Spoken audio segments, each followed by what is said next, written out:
Então, são estas entidades e grupos que nós temos que estudar. Aqueles cuja ação continua ao longo do tempo e que pode transcender a duração dos seus primeiros agentes por 1, 2, 3 ou 10 gerações. Eu não sei os Rothschild em que geração estão, mas eles começaram 4 séculos atrás.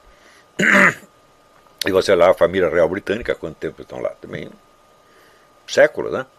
Então, estas são as entidades que detêm o poder, somente essas. O resto é tudo fachada, é tudo impressão.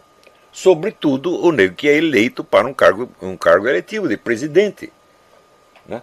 Você imagina o seguinte, o sujeito é eleito presidente dos Estados Unidos. Ele chega lá e ele tem ali funcionários que estão trabalhando ali há 30 ou 40 anos. E que tem milhões de informações que ele não tem e não terá jamais. Ou seja, esta classe dos funcionários, se ela for capaz de se reproduzir ao longo do tempo, ela detém o poder. E, vamos dizer, o presidente, claro, ele tem alguma influência, tá certo? Mas só se ele tiver o apoio dela. O que aconteceu com o Fernando Collor de Mello? Ele foi eleito, o povo votou nele. Agora, pensa bem, o funcionalismo público aceitou ele, nem por um único dia. Né? E os funcionários estavam lá fazia mais tempo do que ele. Quem ganhou? Os funcionários. E vai ser sempre assim. Portanto, você eleger um sujeito para um cargo eletivo não significa absolutamente que você está entregando a ele o poder. Você está entregando o poder nominal. O que é o poder nominal? Você assina a coisa e você é o responsável, mas não quer dizer que você seja o autor. Você não é o autor, mas eventualmente você é o culpado. Uma das principais funções do presidente da República é ser o bode expiatório de decisões que ele não tomou absolutamente e que às vezes ele nem compreende. Vocês sabem que durante momentos aflitivos da história americana, por exemplo, o Barack Hussein Obama nem mesmo comparecia ao Conselho de Guerra. Ninguém nem sabia onde ele estava. Então estavam lá os generais, os secretários de Estado discutindo a coisa, tomando decisão. E o Barack Obama não estava lá.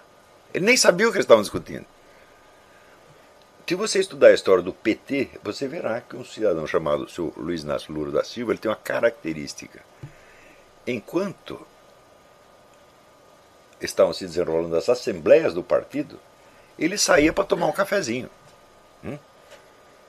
E quando terminava ele voltava e dizia, o que vocês decidiram? Decidimos tal. Ele vestia a camiseta e ele saía repetindo aquilo. A influência dele sempre foi muito pouco, ele foi sempre mais um símbolo condensador do que um líder, efetivamente. Então, como símbolo condensador, ele foi de uma eficiência extraordinária. Tá certo? Porém, como símbolo condensador, acabou se demonstrando que ele não tinha de fato poder nenhum. Ele tinha somente a imagem. A hora que essa imagem acabou, não sobrou nada. Não é isso? Então, ele pode ainda continuar esperneando, mas o futuro dele está decidido, e não é nada bonito, né? Então, se você comparar isso, por exemplo, com a história de alguém que perseverou no poder por bastante tempo e chegou aos seus objetivos, isso é fundamental. Né? O sujeito pode ter muito poder, entre aspas, durante algum tempo e produzir os efeitos exatamente contrários do que ele queria. Se você comparar a vida de Adolf Hitler com a vida de Joseph Stalin, você verá isso com uma clareza impressionante. Porque o Hitler disse, vou construir um império, um Reich, que vai durar 1000 anos. Durou 12. E o Stalin não disse nada, tá certo? Mas ele obteve da guerra tudo o que ele queria. Conseguiu dominar metade da Europa. E, ao mesmo tempo, conseguiu dominar boa parte das democracias ocidentais. Ele simplesmente dominou o serviço secreto americano. Ele infiltrou tanta gente lá que órgãos como o OSS, Organização de Serviço Secreto, do qual iria sair depois a CIA, tá certo? Eram um órgão do governo soviético, no fim das contas. Leiam o livro da Diana West, American Betrayal, e vocês vão ver até que ponto era a profundidade da influência do Stalin nessas coisas. Então, bom, qual é a diferença? A diferença é o seguinte: quando os comunistas chegaram ao poder em 1917, o movimento comunista tinha 60 anos de idade, né? E uma sucessão de gerações formadas para matar e morrer para aquilo. E o Partido Nazista surgiu de repente, puf. Né? Os alemães estavam frustrados porque tinham perdido a guerra, estavam sendo roubados, esfolados pelo Tratado de Versalhes, daí aparece um cara que promete resolver tudo aquilo, eles se entusiasmam e votam nele. Ou seja, não tem raiz. As tentativas do Hitler de criar uma aparência de profundidade histórica na ideologia nazista são absolutamente ridículas. Né? Então, é a mesma coisa que dizer, não existia sequer uma cultura nazista. Ela toda aparece junto com o Partido Nazista e morre com ele. Né? Então, comparo o que é a ação em profundidade, a ação de longo prazo, com o que é, vamos dizer, um entusiasmo momentâneo, tá certo? Em face de promessas mirabolantes. Tá certo? Era só conhecer os antecedentes e já dava para saber quem ia ganhar. Então, a União Soviética não apenas ganhou a guerra da Alemanha, mas ganhou a guerra contra o mundo inteiro. Porque só ela obteve os resultados que queria. Né? Hoje nós sabemos, por exemplo, pelo livro do Hans Joachim e pelo livro do Ernest Toppich, Stalin's War, nós sabemos que toda a guerra foi planejada com antecedência por Stalin. Em alguns pontos o plano deu errado, mas ele logo corrigiu o curso e voltava, mas no conjunto mantinha o controle da coisa. Nós sabemos, por exemplo, que a fronteira da Alemanha estava repleta de armas soviéticas prontas para invadir a Alemanha. A ideia do Stalin é a seguinte: nós mandamos os alemães na frente, eles destroem as democracias ocidentais, mas eles são um movimento, é perfeito, eles são um movimento anárquico, esses caras são um bando de loucos. Então eles ganham, mas não levam. Então eles vão invadindo e nós vamos atrás tomando tudo que eles conquistaram. Eles estavam prontos para fazer isso. O Hitler descobriu e decidiu o quê? Atacar a União Soviética. Mas, para você ver o nível de improviso, até esses dias eu estava comentando isso com o Jeffrey Nyquist, ele estava interessado sobretudo no petróleo e minérios da União Soviética. Então, no meio do ataque, ele divide as suas forças, manda uma parte para uma região que para chegar lá tinha que atravessar um deserto e o resto fica ali enfrentando o exército soviético. Então, durante uma invasão, você dividir suas forças é coisa de maluco. Né? E, em segundo lugar, o Hitler, conforme eu vejo no depoimento que ele fez ao Martin Bormann, foi publicado na França com o título de Libre Propos, Livres Conversações, ele acreditava realmente na inferioridade racial eslava. Ele achava que os eslavos não tinham capacidade nem para se administrar, quanto mais para fazer uma guerra. Ele acreditava nisso piamente. Né? Com relação aos judeus, ele jamais acreditou na inferioridade dos judeus, porque precisaria ser muito burro para acreditar numa coisa dessa. Os caras que estão, ele mesmo dizia, eles estão mandando na Alemanha, eles têm tudo, e eles são burros, o inteligente é você. Não é possível uma coisa dessa, né? Então, ele sabia que a propaganda antijudaica era apenas da boca para fora. Mas com relação aos eslavos, ele acreditava realmente na inferioridade racial. E não, estava ali que nem o negócio do Chapolin Colorado, né? Não contaram com a minha astúcia, né? Então, o Stalin era 1000 vezes mais inteligente, não só mais inteligente que o Hitler, mas era mais inteligente que todos os governantes do mundo. Era o único com visão de longuíssimo prazo. Né? Foi provavelmente o maior estrategista da história humana. Isso não quer dizer que eu o admire moralmente, mas admirar intelectualmente não tem como deixar de fazer. Tá certo? É o sujeito que entendia como as coisas funcionavam e que sabia mudar a sua política para o inverso, do dia para a noite. Então,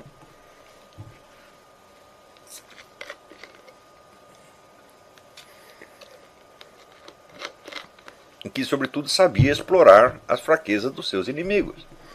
Quando Hitler invadiu a Alemanha, invadiu a Rússia, A União Soviética, naquele momento, só tinha armas de longo alcance, armas estratégicas, armas ofensivas. Então não tinha meios de se defender, precisava rapidamente fazer armas menores para um combate de rua. Não é isso?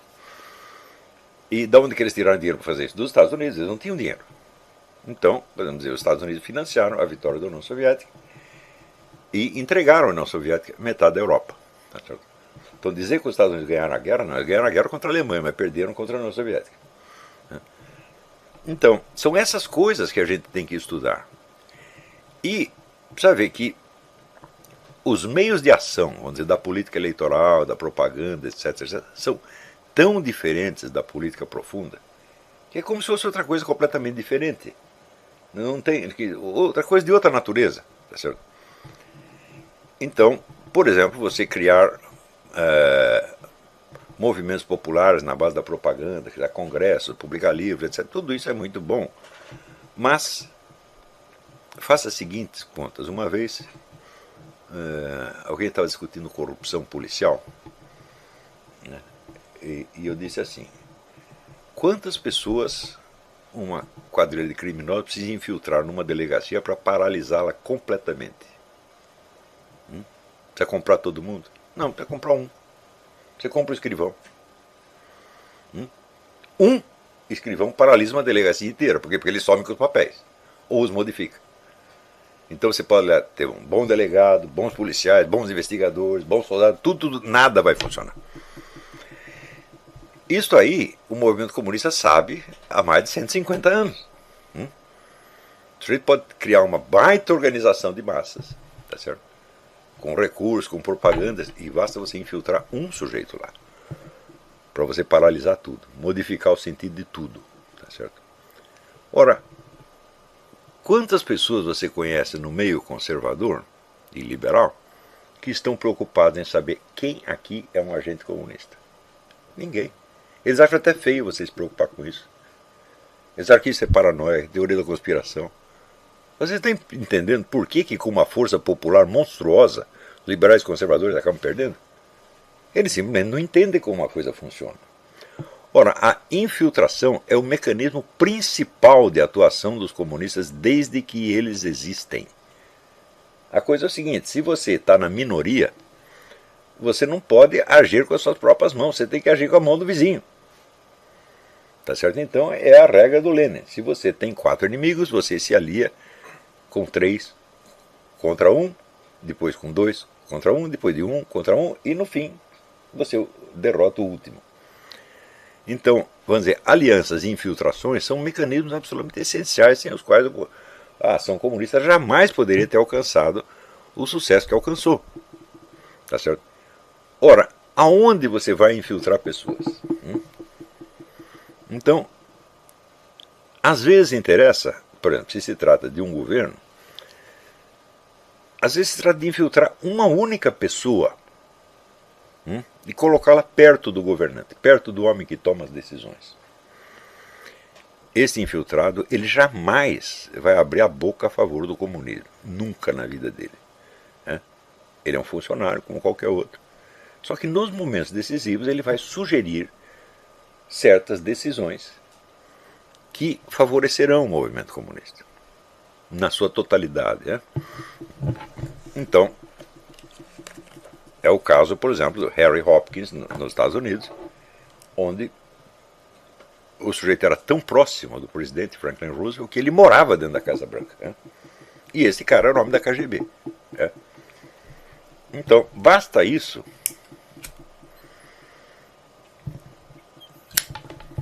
para você modificar radicalmente o curso das coisas. Por exemplo, o ataque a Pearl Harbor.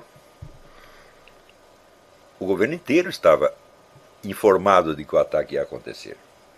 E havia todos os meios de aplacar o governo japonês, porque o governo japonês estava com certas reivindicações inteiramente justas, ele estava sendo prejudicado por decisões internacionais dos Estados Unidos.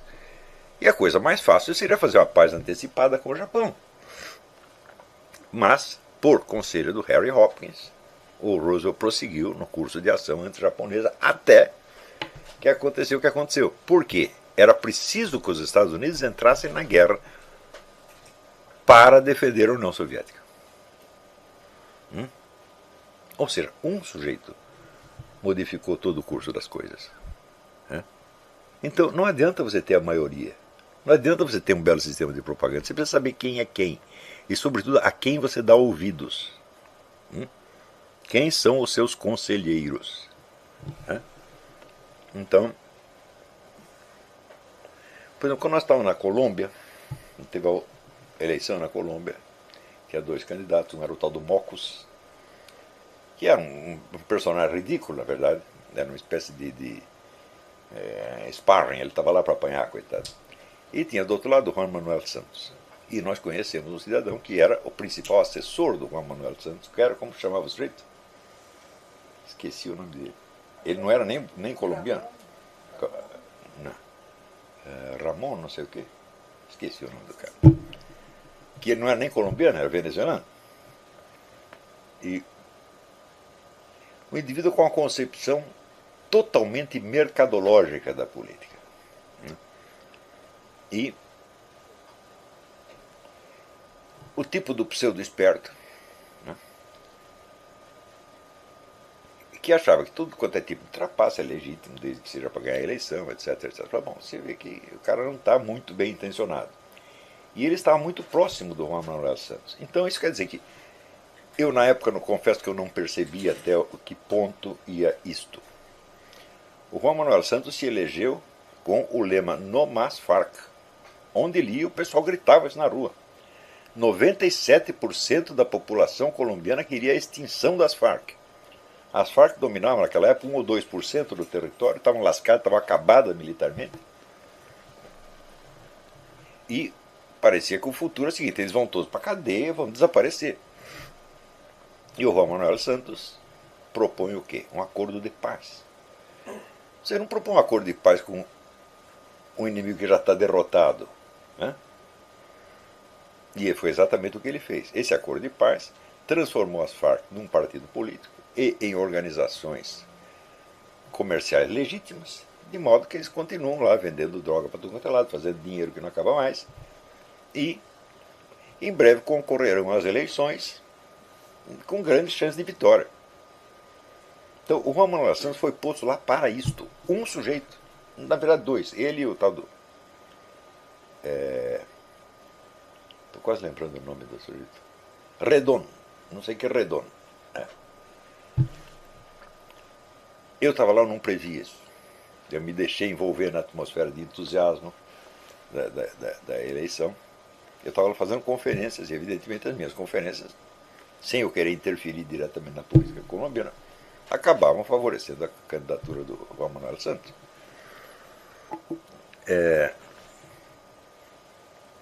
O ambiente que cercava o Santos não me pareceu ter uma única pessoa honesta. Então parecia ter bandido. Mas falavam antes os bandidos pacíficos do que os bandidos armados. Análise errada, completamente errada. Então, isso quer dizer que bastou você colocar um sujeito no lugar certo para você virar toda a política de cabeça para baixo. E no Brasil não tem ninguém pensando nisso. Isto quer dizer, quando vocês veem muita propaganda liberal conservadora, tá certo? Não liguem muito para o que está sendo dito. O sujeito pode falar, vamos aqui fazer o livre mercado, etc, etc. Você investigue quem está dando o aparato material para isso. Porque no fundo é só isso que interessa. Qual é a companhia de informática que está por trás, qual é a agência de propaganda que está por trás. Estes são os que conduzem o processo, não são os líderes. Então, isso é critério número 1. Alguém já tinha avisado vocês disso? Não, ninguém vai avisar. Então, veja, os slogans lançados em público, os ideais lançados, eles são, claro que eles são uma parte do processo, mas eles não são a parte substantiva. Tá certo? E, para você saber quem está conduzindo o processo, você tem que perguntar que resultado produziu. E daí você conecta, junta os pontos de, olha, aqui está todo o processo e aqui está o resultado final. Não é isso? Você veja, a massa de pessoas que estavam na rua em 2013, 2015, dava a impressão seguinte, de que todas as forças de esquerda iam ser eliminadas, varridas do cenário. Ia sumir todo mundo, não ia sobrar ninguém. No entanto, todas sobreviveram, ainda dominam todo o aparato cultural brasileiro. E pior, a partir dessa derrota que eles sofreram, não se pode negar que a saída da Dilma foi uma derrota, resolveram endurecer e falar grosso. Isto quer dizer, por exemplo, que a hegemonia comunista nas universidades se tornou muito mais intransigente nos últimos tempos. E, vamos dizer, o anticomunismo está proibido em todo o território nacional. Do mesmo modo, está proibido na mídia. Não é isso? Você pode falar mal de comunistas de outras épocas. Você pode falar mal de Stalin, por exemplo. Não tem um comunista que não fale mal de Stalin, né? Isso não vai fazer diferença. Então, só existem os seguintes tipos de atores, de agentes históricos. Existem, vamos dizer, as grandes religiões são agentes históricos, sem dúvida, pela sua capacidade de reprodução. Isso quer dizer que, de geração em geração, uma religião se perpetua não apenas passando uma doutrina, mas passando hábitos, modos de ser, traços de personalidade que se incorporam profundamente. Você verá, por exemplo, no Islã existem os hadith. O que são os hadith? Os hadith são os ditos e feitos do profeta Muhammad. Então, a vida dele foi mais registrada do que provavelmente a de qualquer outro personagem histórico. Existem 40 mil hadiths. Nem todos são autênticos, mas existem estudos sempre para separar os autênticos dos fingidos, dos prováveis, etc. Tem toda uma escala de credibilidade. E o modo de agir do Muhammad é tido como modelar. As pessoas têm que ser iguais ao Muhammad. Então ele tinha um modo de tratar as suas esposas, um modo de tratar os filhos, um modo de fazer comércio, um modo de tomar banho, um modo de escovar os dentes e assim por diante. E isto é passado para as pessoas ao longo da sua vida. Veja, o processo da revelação islâmica leva 28 anos. Quer dizer, Muhammad fica recebendo, ou diz que recebe, as mensagens do arcanjo Gabriel durante 28 anos. 28 anos deu o ponto final no Corão. E um dia ele faz um discurso dizendo: sua religião está completa. Daqui para dentro é só fazer do jeito que eu disse. Então, para o sujeito se tornar muçulmano, ele tem que se comprometer a cumprir os 5 pilares. Não é isso? São 5 mandamentos fundamentais. Mas, em seguida, ele tem 28 anos para aprender o resto. E, continuamente, ele vai ser pressionado para seguir os hadith. Ah, você não está pegando a comida como Mohammed mandou mandar pegar com 3 dedos só, da mão direita. Você está escovando os dentes usando pasta de dente ocidental e não a plantinha que ele mandou usar. E assim por diante. 28 anos. Ou seja, esta formação vai até o fundo da alma do sujeito. Não sobra espaço para nada. Não há nenhum espaço para qualquer autonomia individual que seja. E por isso mesmo a coisa continua.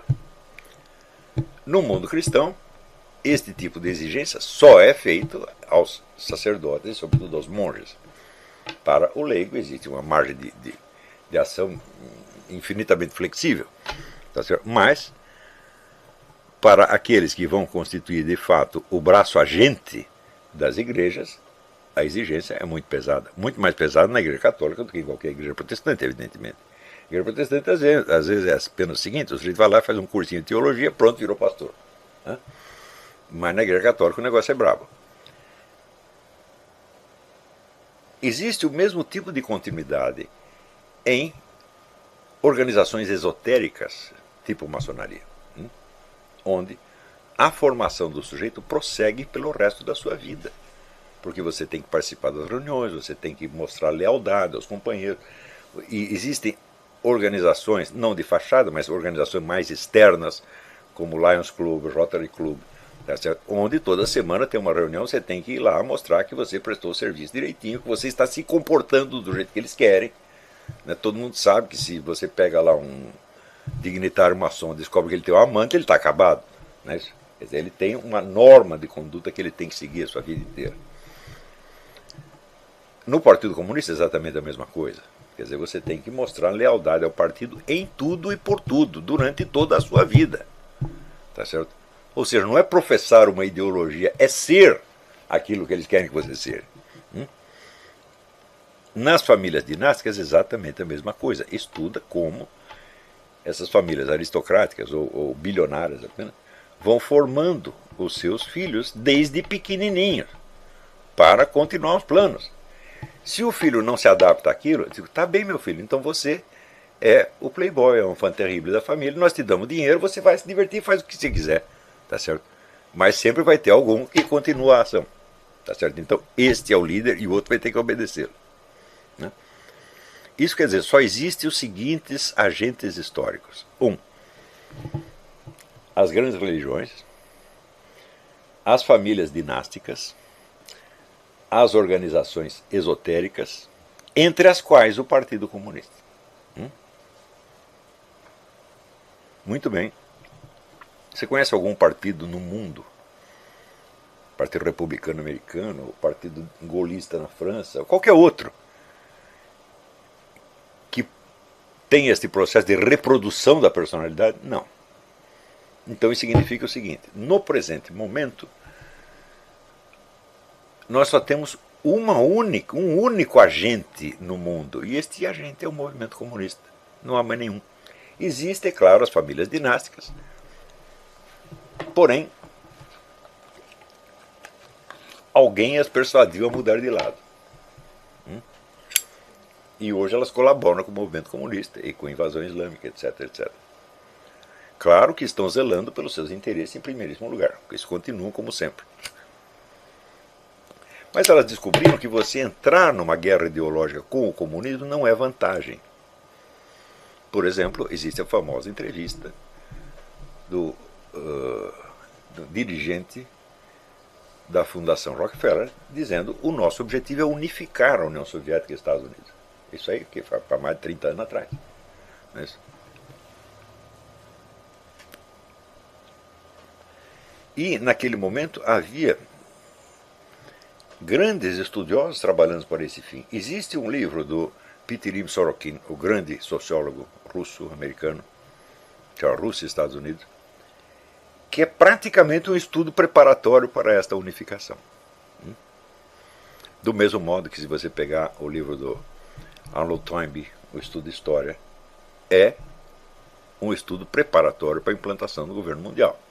Não é uma obra de história, tá certo? É uma obra de estratégia. Quando ele diz que para você derrubar uma civilização, você precisa jogar contra ela um proletariado interno e um proletariado externo, você vê que isso às vezes aconteceu durante a história, mas isso passou a ser praticado contra o Império Britânico e os Estados Unidos. E nunca foi praticado contra nenhuma nação comunista. Então,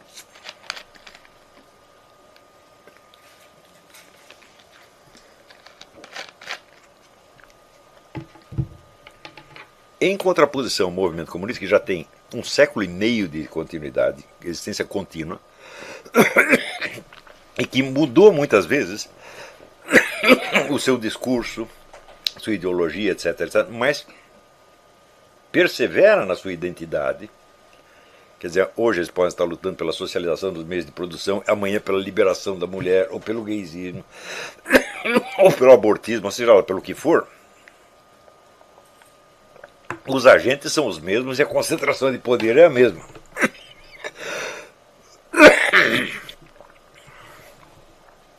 Então, contra este movimento unificado de escala mundial, que tem mais agentes a seu serviço do que qualquer outra organização jamais teve, você só vê reações pontuais e descontínuas no mundo inteiro. Então, isso quer dizer o seguinte: ele sempre levará vantagem, inclusive tirará vantagem das suas derrotas, podendo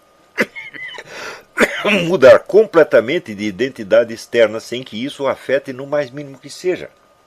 Agora dizem, por exemplo, o Putin está criando uma nova KGB. Eu falei, quando acabou a outra? Nunca acabou. Ele está simplesmente mudando a fachada de novo.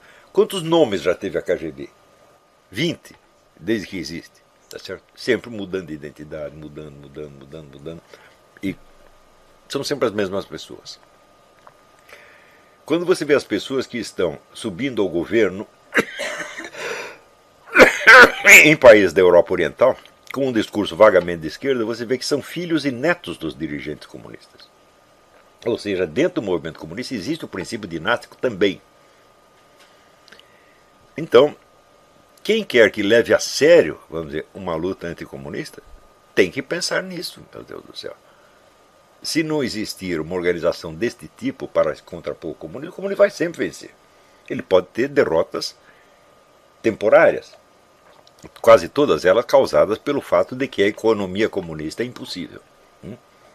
Então, a economia comunista é impossível, mas o movimento comunista não é. Jamais conseguiram criar uma economia comunista e jamais vão conseguir. Mas conseguem criar um poder comunista cada vez mais amplo, cada vez mais profundo, cada vez mais indestrutível, inclusive hoje. Se for preciso mudar a ideologia 180 graus, como o Putin está fazendo, eles o farão. Mas sem nenhum escrúpulo. Isto não é problema. Porque você não pode esquecer que a formação, o tipo de formação específico dado pelo Partido Comunista, ele tem em comum com os outros, com a católica, com a maçônica, etc., a sua continuidade, a sua exigência e o cerco da personalidade. Mas tem algo mais que os outros não têm, que é a formação de psicopatas. De pessoas cuja moralidade obedece a um único princípio, a glória do partido. O partido se torna, vamos dizer, o supremo bem. E tudo que seja para favorecer o partido é bom, e tudo que é o contrário é mal. É só isto que existe. Isto quer dizer que para um comunista a perspectiva de matar 1 milhão de pessoas, por exemplo, pode ser uma obrigação moral. Tá? A obrigação de morrer, então nem se fala, é claro. Veja, até a Rochelle até me lembra que no tempo que ela estava sob a influência de trotskistas, né, eles passavam a seguinte ideia: se você perdeu tudo na briga com o adversário, você pode conquistar uma vitória pela sua morte. A sua morte é uma vitória. Então, o adversário já vai estar carimbado como seu assassino, evidentemente. Então, com isso aí, o partido ganhou. Se você morre a serviço do partido, por pior que seja a sua condição, é uma vantagem para o partido. Então, esta arma ninguém pode tirar da sua mão. Você conhece algum liberal ou conservador que pense assim? Mas se não der para fazer nada, tem uma coisa que eu posso fazer: eu morro. Mas os comunistas são todos educados para isso. Não é isso? Então, o esvaziamento dos sentimentos morais e a sua troca, vamos dizer, pela ideia da onipotência do partido, é evidente que favorece os psicopatas. Não é que eles vão transformar as pessoas em psicopatas, é claro que não dá para fazer isso. Mas só psicopatas podem subir na hierarquia do partido. Os outros vão sendo deixados de lado, ou então viram meros tarefeiros, como eles chamam. Quer dizer, o sujeito está lá para obedecer às ordens e não dá palpite. Então, se você estudar todas as lideranças comunistas do mundo, todos eles são psicopatas, do primeiro ao último. E o psicopata tem a seguinte característica: ele não tem os sentimentos morais, mas ele sabe imitá-los. Experiências feitas pela equipe do Dr. Lobachevsky mostram o seguinte, que se você mostra cenas tocantes a uma pessoa normal, né, e você ao mesmo tempo está fazendo um scan do cérebro, você vai ver que as áreas ativadas do cérebro do sujeito são as áreas emocionais. E no psicopata não, são as áreas linguísticas. Ou seja, a pessoa normal está participando de uma emoção. O psicopata está aprendendo signos. Está aprendendo uma linguagem. E pode chegar no domínio dessa linguagem ao ponto de não apenas persuadir os outros, mas de ser mais persuasivo do que o sujeito que reflete uma emoção normal. E eu acho que todo mundo viu um vídeo que tinha uma manifestante soprando uma língua de sogra na cara de um polícia, né? E chega uma hora, a polícia toma aquela porcaria e a menina vira para o lado e começa a chorar desesperadamente. Claro que é um choro fingido, tá certo? Mas ele é tão enfático, que você fica perturbado, né? Então, esta afetação de sentimentos é uma coisa normal para todo e qualquer militante comunista de certo grau para cima. E os de baixo estão logo aprendendo. Então, você veja, você está lidando com a maior organização política que já existiu, com a de mais longa duração, com a única que tem alcance mundial, e ela é toda composta de psicopatas com os quais você não pode de maneira alguma. Né? Quantas pessoas já levaram isso em conta no movimento liberal conservador? O liberal estuda um pouco de economia, lê lá o von Mises e diz, esse negócio de comunismo não funciona, já ganhamos.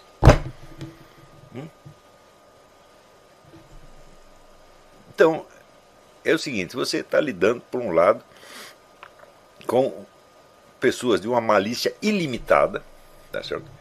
Sem nenhuma complacência, e por outro lado, você tem um jovem adolescente entusiasmado com ideias que ele leu em von Mises, né? Quando não em Ayn Rand, né? Que é, vamos dizer, do ponto de vista, vamos dizer, da defesa do hemisfério ocidental, o que pode haver de mais destrutivo.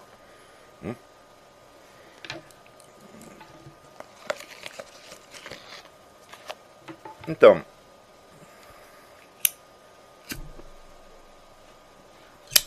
essa é a situação na qual nos encontramos. Quando eu fiz aquele artigo, Estudar antes de falar, eu tinha, em parte, eu tinha em vista o que eu estou dizendo aqui. Ou seja, é preciso conhecer esse movimento comunista em profundidade. E quando eu falo comunista, não é aquele que é comunista ex-professo, que sai aí falando da socialização dos meios de produção. Não. Isso é apenas um discurso ideológico, gente. O discurso ideológico pode mudar. O Partido Comunista pode mudar de discurso em 24 horas e todo o pessoal obedece.